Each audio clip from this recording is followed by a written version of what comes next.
Yesterday, the gold has created this bearish candle with a larger wick on the lower side and a smaller wick on the upper side. If you have watched yesterday's analysis, I have mentioned that the very important support and the resistance levels needs to be broken on the 4-hour time frame and the 1-hour time frame. You can see that the price could not make breakout above this area of resistance and could not also gone below this area of support. But the price has done what has mentioned yesterday.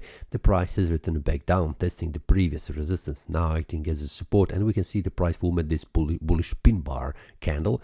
So this is indication for now that it is continuation of this bullish breakout above this area of currently acting as a support.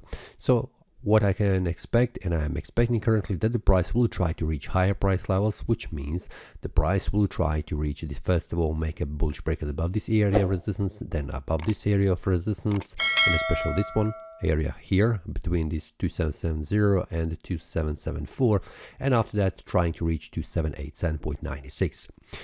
If that is invalidated, this means that the price needs to make a breakout below this area of support. But this is something that currently the market conditions and also the market overview doesn't show me, that the price could return back down, forming a bearish breakout below this area of support, and this is the demand zone. But it is indicated for me currently, what I can see here, that the price will try to reach higher price levels. But first of all, the trigger for that will be a 1-hour time frame and 4-hour time frame, a bullish breakout above this area of resistance, which we can see here between these two candles, which will be much more easily visible on the 4-hour time frame and 1-hour time frame.